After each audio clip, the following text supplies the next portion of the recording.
Agora são 7h04, chegou a hora da nossa entrevista do dia e hoje o assunto é saúde dos olhos. O período chuvoso está causando um aumento nos casos de conjuntivite aqui em Manaus. Isso porque esse clima favorece a proliferação de bactérias, principalmente em ambientes fechados. E para dar dicas de prevenção e tratamento da doença, a gente recebe aqui no estúdio do Manhã no Ar o oftalmologista Cavalcante Júnior. Seja muito bem-vindo ao programa, um ótimo dia. Bom dia a todos os telespectadores, estamos aqui para dirimir todas as dúvidas. Essa relação chuva e conjuntivite de fato existe? Quando há o período chuvoso, há uma concentração maior de pessoas, né? E é comum a transmissão de germes nesse período, principalmente quando há uma baixa de imunidade. Então, aquele indivíduo que está com uma infecção respiratória, um mesmo resfriado, uma gripe, ele acaba eliminando partículas, né, num espirro, numa tosse, e às vezes com o ato de proteger, o veículo maior são as mãos, então daí você acaba tendo um mecanismo de transmissão mais comum. Agora, existem tipos diferentes de conjuntivite, né? Todos eles você contrai nesses ambientes ou existem algumas características do indivíduo mesmo que pode facilitar? Tem sim, nem toda conjuntivite é infecciosa. A gente pode dividir em duas etapas aí, né? Infecciosas e não infecciosas. As infecciosas, elas podem ser as virais, que a gente acabou de comentar, as bacterianas, onde há aquela remela amarela, né? Aquela secreção amarela, e as alérgicas. As alérgicas, essas aí independem de micro-organismo, né? O indivíduo já tem uma predisposição a uma alergia e aí acaba desenvolvendo essa vermelhidão ocular. No caso de conjuntivite, normalmente a pessoa se é afastada do ambiente de trabalho, da escola, para não repassar para outras pessoas, mas existe, e depois de uma semana normalmente volta ao normal. Mas existem alguns casos em que essa doença pode se agravar, né? Perfeito. As conjuntivites virais, elas são normalmente autolimitadas, entre 5 a 7 dias, algumas pessoas um pouquinho mais. Às vezes curam apesar do auxílio do oftalmologista, né? Agora as infecciosas do ponto de vista bacteriano, não. Essas aí elas precisam de medicações antibióticas para que haja a destruição do germe. Quanto ao tempo, às vezes estendem um pouquinho mais. Aí é normal a gente afastar pelo menos uma semana do trabalho devido à alta contagiosidade. Como a gente pode evitar a conjuntivite mesmo sendo expostas a esses ambientes? Imagina só, eu oftalmo quase 20 anos, né? Eu ia ter conjuntivite todo mês, né? Então a gente tem que ter alguns cuidados realmente, né? Orientar os pacientes a respeito da sua higiene pessoal, nada de usar aquelas toalhas de rosto em casa onde todo mundo usa, né? Usar lenços descartáveis para enxugar os olhos da secreção, seja ela purulenta ou aquosa. Usar álcool em gel também é muito bom, porque mata a maioria dos germes. Enfim, são esses cuidados principais. A gente preparou, inclusive, um quadro, né, com algumas recomendações, algumas dicas que a gente vai mostrar agora para você que está acompanhando o Manhã no Ar aí em casa. Dicas e cuidados com os olhos. O primeiro é evitar coçar os olhos. Isso é muito comum que isso aconteça, né? Infelizmente, nós temos um hábito, né, de coçar muito. Vivemos numa região onde nós somos dependentes de ar-condicionado, então o ar-condicionado resseca muito, o olho fica mais ressecado, então é normal a gente involuntariamente coçar os olhos. Uma pessoa que está com conjuntivite vai trazer o germe para as mãos, aí eu vou cumprimentar você, aí você está aqui no ambiente do estúdio, coça o seu olho, pronto, já tem um mecanismo de transmissão. Ter cuidado com as maquiagens, as mulheres gostam de partilhar, lá em casa eu tenho a minha esposa e mais 2 filhas, a gente tem que tomar cuidado em relação a isso, né? Porque aí o instrumento não é mais a mão, é o instrumento de maquiagem. É não emprestar e nem pegar emprestado. Perfeito. Outra ali, lavar sempre as mãos e higienizar os olhos. Perfeito. Independente de estar ou não com conjuntivite, a boa higiene das mãos é sempre importante, né? Porque você vai eliminar a maioria dos germes. Ter bastante cuidado com as lentes de contato, isso vai mais ou menos em relação à situação da maquiagem também. As mulheres gostam, às vezes, de compartilhar lentes de contato coloridas, né? Ou mesmo as lentes incolores, existem soluções apropriadas para que você possa utilizá-las. Não vá lavar as lentes de contato em água corrente ou mesmo em soro fisiológico. Use a solução adequada e troque o líquido dessa solução do potezinho todo dia, mesmo que você não use. Não compartilhar toalhas, fronhas e colírio, é o que eu estava dizendo agora, né? Essa toalha de rosto, principalmente, as fronhas, para a pessoa com conjuntivite deitada, põe um rostinho lá, o olho com a secreção, vai lá e a pessoa vai, e depois o outro vai e deita e faz a mesma coisa, está também estabelecido o mecanismo. Fica bem complicado, né, de evitar que o outro também Olha, fique quase conjuntivite. sempre o cônjuge acaba pegando, é muito difícil isso, verdade. Em relação ao colírio, é importante, nem todo colírio é usado para conjuntivite, né? Tem muitas pessoas, principalmente as mulheres que gostam de deixar o olho bem branquinho, usam um determinado tipo de remédio e na hora de colocar o colírio acaba encostando, né, na pálpebra pela dificuldade de acertar a gota e aí a outra vai e usa também, faz o mesmo mecanismo, está aí feito a transmissão. Existem algumas doenças que a partir do momento que você tem, você cria uma espécie de imunidade e não volta a ter. Conjuntivite está fora dessa lista, né? É porque a conjuntivite mais comum é a viral e existem uma gama de vírus, né? Assim como a gente fica resfriado ou mesmo tem a gripe durante o ano algumas vezes, na conjuntivite é a mesma coisa, não tem essa imunidade prolongada não. E é mito ou uma realidade que pode pegar só de um lado do olho, depois pega do outro, nesse processo de cura, se não tiver cuidado higiênico, volta para o outro lado do olho, ou isso não é real? Não, não é real. O que acontece é o seguinte, quase 100% das vezes você acaba cometendo os dois olhos, só que de forma assimétrica, ou seja, o primeiro olho sempre é o pior, né? E você começa a ter mais cuidado e tal e acaba se contaminando com uma intensidade bem mais leve, mas geralmente é bilateral. Muito obrigada por sua visita aqui no Manhã no Ar, por trazer esses esclarecimentos para a gente. É um prazer estar sempre aqui nessa casa, que me recebe muito bem e eu estou à disposição sempre. Recebi hoje Cavalcante Júnior, oftalmologista, para falar sobre os cuidados nesse período chuvoso com a conjuntivite.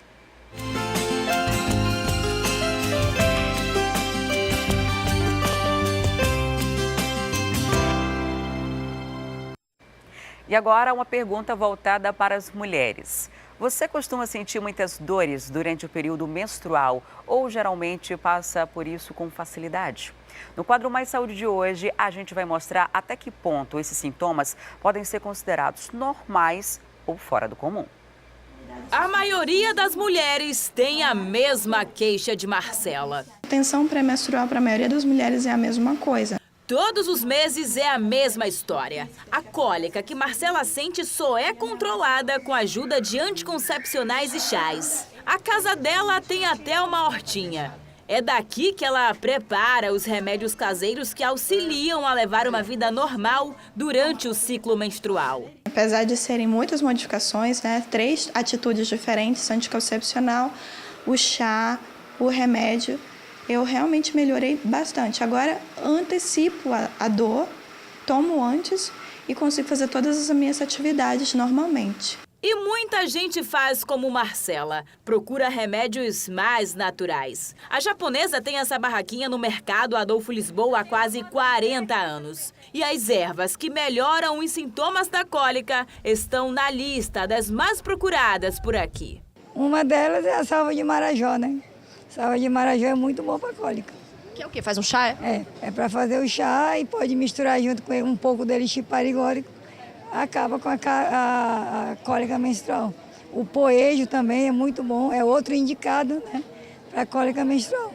Mas se a alimentação não estiver trabalhando em conjunto, pouco adianta tudo isso. Cafeína e chocolates, por exemplo, podem não ser uma boa ideia. Nesse período, as mulheres devem evitar os alimentos muito gordurosos, frituras, né, que aumentam mais ainda esse problema, então principalmente para quem tem enxaqueca. Já as oleaginosas, como castanhas, podem ajudar nas dores. E alimentos com gordura boa também. Elas favorecem aí a diminuir esses sintomas aí que as mulheres sentem, assim como as outras nozes, né? Então qualquer oleaginosa, mas aqui como nós estamos falando especificamente nossa castanha que é regional, né? Então como a gente encontra aqui num preço também mais acessível aqui. Esta ginecologista explica, algumas mulheres estão predispostas a sentirem mais cólicas do que as outras por causa do estilo de vida. O alerta deve ser acionado se esse incômodo passar a atrapalhar a rotina. Algumas mulheres, quando têm cólicas muito fortes, ela pode ter doenças associadas, inclusive a endometriose. Endometriose, assim, algumas mulheres que têm endometriose têm cólicas muito intensas, chegam a ir para o hospital. E essas mulheres, elas têm que ser diagnosticadas precocemente para que não aconteça a infertilidade depois. Para acabar com a TPM, a especialista dá a dica: tomar contraceptivos pode ser uma boa ideia. Hoje o mercado está recheado deles, cada um com uma ação, dependendo de cada caso. Desde o uso de contraceptivo oral contínuo, tem anticoncepcionais só com progesterona, caso você tenha uma tendência à trombose. Tem dispositivo intrauterino que contém hormônio e que 60% dessas mulheres que usam esse dispositivo não menstruam. Então, tem implantes hormonais, tem gel vaginal que a gente usa com hormônio 2 ou 3 vezes na semana e você também para de menstruar. Tem várias coisas. Lembra da Marcela, que sofre com cólicas? A combinação de medicamentos naturais e anticoncepcionais vem dando certo. Tudo tem solução, eu acredito que tem que procurar um médico, né? Se tiver alguém que entenda também de remédios naturais, acho que não faz mal, desde que você avise o seu médico.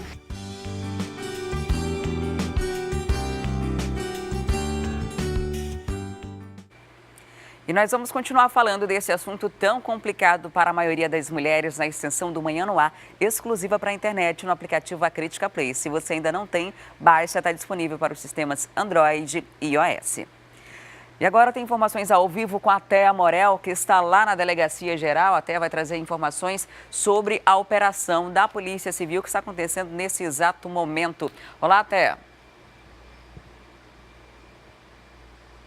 Olá, Adriane. Olha só, a movimentação aqui em frente à Delegacia Geral já é bastante intensa com essa operação que já iniciou nas primeiras horas da manhã, né? A informação que a gente tem é que a saída das pessoas aqui por parte da Delegacia Geral começou por volta de 5h30 da manhã. E a gente vê algumas pessoas chegando aqui também. A gente não sabe se são pessoas que já são trazidas realmente presas por conta do cumprimento de mandados de prisão relativos ao furto de energia. Essa operação está sendo coordenada, né, pela Delegacia Especializada de Combate, né, ao furto de energia, de água, né, de serviços. Nós estamos vendo uma pessoa sendo trazida presa nesse momento aqui na Delegacia Geral, mas a assessoria de imprensa informou pra gente um pouco antes de que não havia realmente informações oficiais para serem repassadas, até para não atrapalhar o cumprimento de mandados de prisão, né? A gente sabe que essa operação está em curso desde as primeiras horas da manhã. Essa pessoa que a gente está que está vendo nesse momento sendo conduzida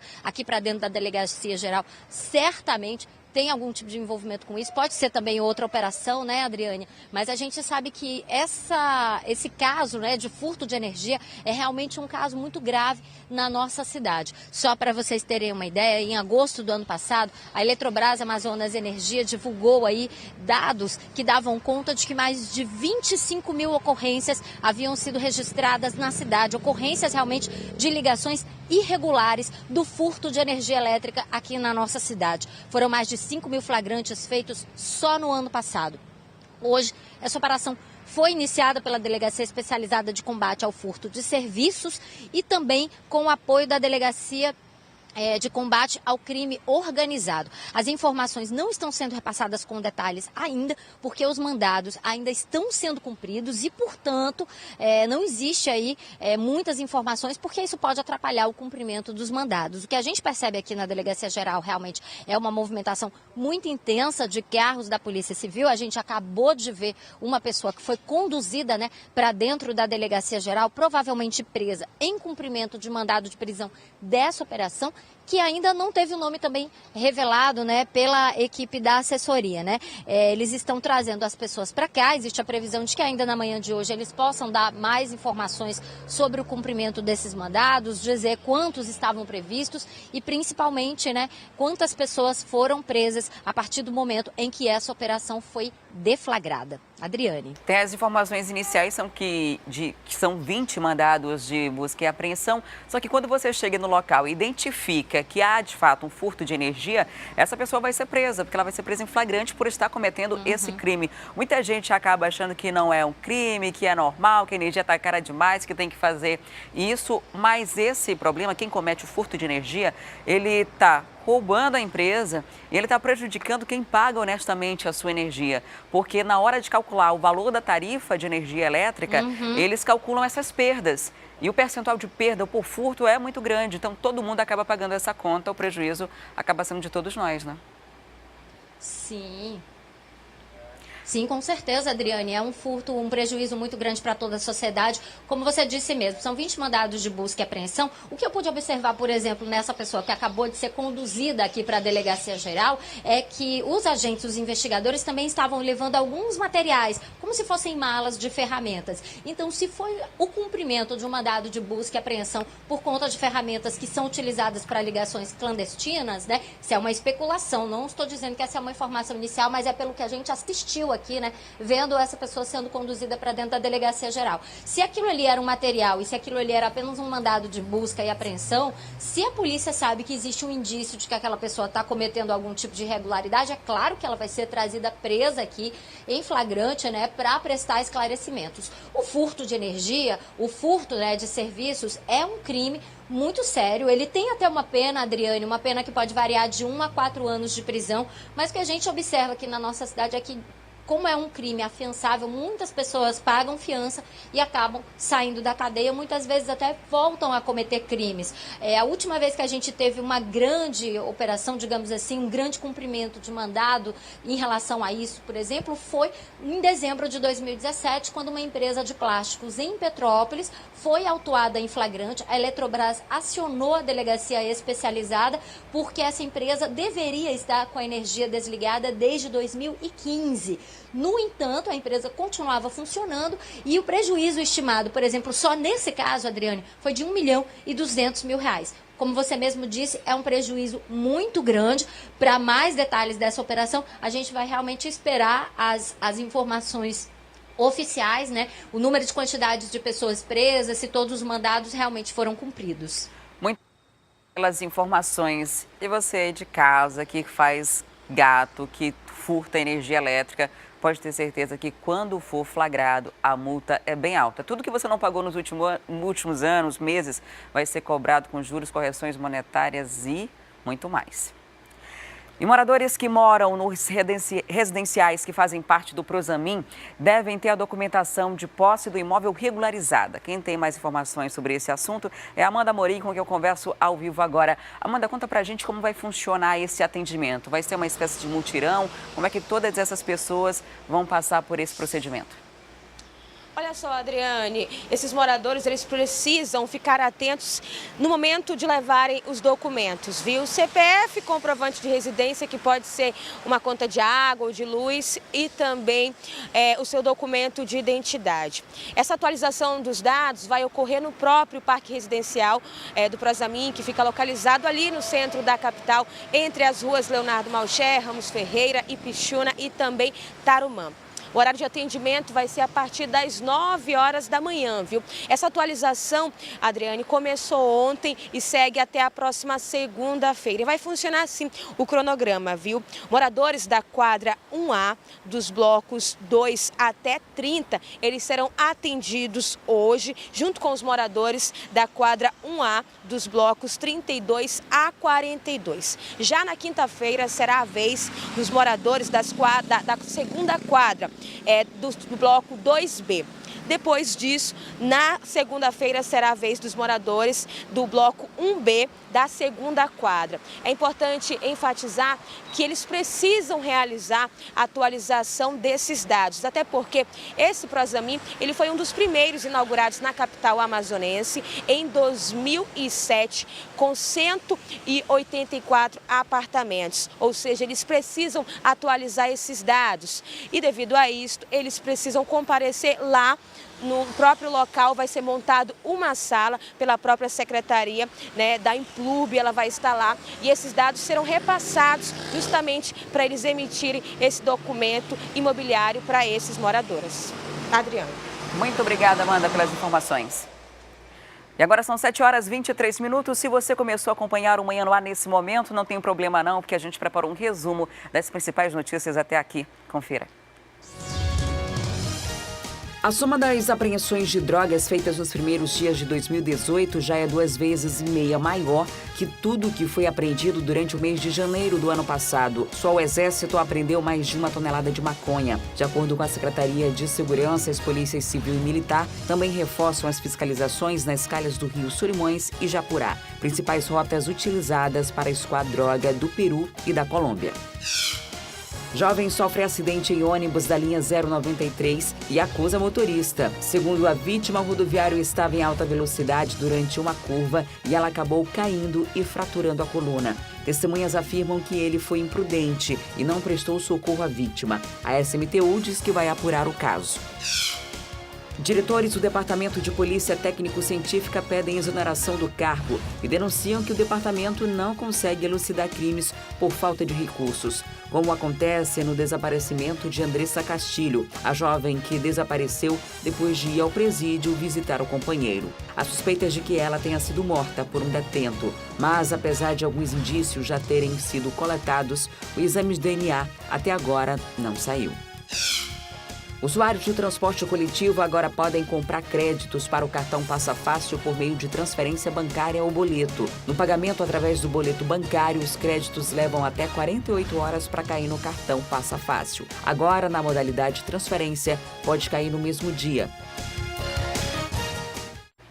Atenção, pais! O período de matrículas nas escolas municipais de educação especial inicia hoje. Quem tem outros detalhes sobre esse assunto é a repórter Thea Morel, com quem eu converso agora ao vivo. Thea, explica pra gente o procedimento, como os pais podem conseguir uma dessas vagas. Olha, Adriane, o procedimento para a matrícula dos alunos da educação especial é um pouquinho diferente do procedimento dos alunos que fazem parte do ensino integral, das salas convencionais.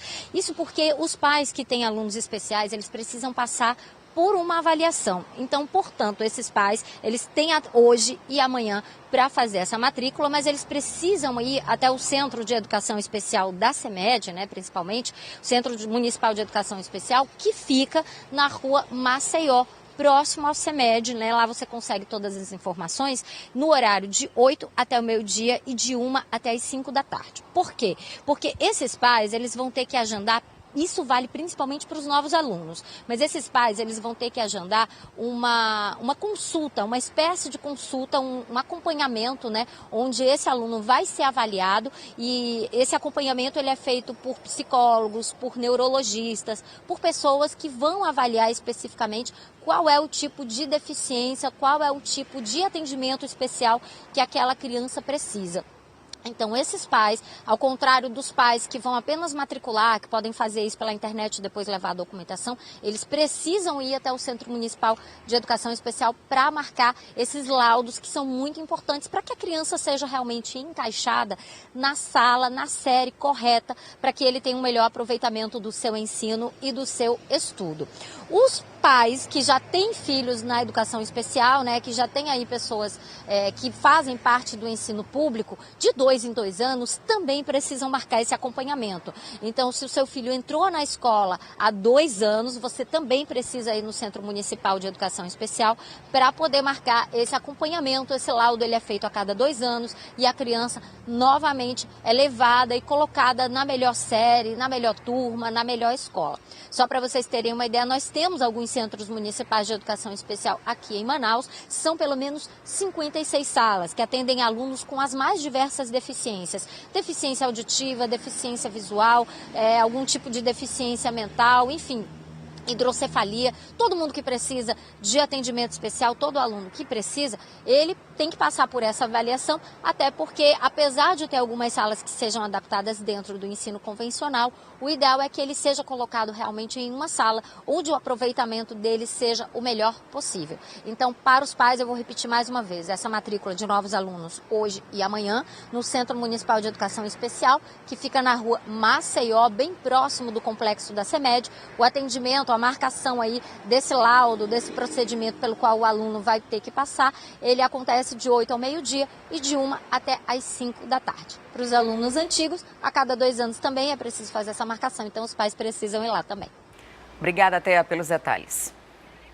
E agora a gente tem informação do nosso drone, né? Vamos acompanhar aqui onde ele está. Está no centro da cidade, na Avenida Epaminondas. E o trânsito flui com tranquilidade aí nesse sentido. Ali na frente, a gente está vendo o terminal de integração 1, o T1, que tem também o fluxo de veículos agora é bem tranquilo, o acesso, alguns ônibus entrando ali naquela área. Quem sai do centro da cidade também não enfrenta dificuldades e quem segue nesse sentido também não enfrenta nenhum problema nesse exato momento. A gente está numa tranquilidade do trânsito, as pessoas estão conseguindo dormir um pouquinho mais, saindo mais tarde de casa para chegar no trabalho, porque ainda não começou o período de aula. Quando começar, essa história toda muda, até porque no centro da cidade existem várias escolas e até a quantidade de ônibus que circula nessa região aumenta consequentemente. Por enquanto, está uma tranquilidade total. E daqui a pouco tem as notícias do esporte e do carnaval também. Ontem, uma aula de samba movimentou a quadra da Aparecida. É já já.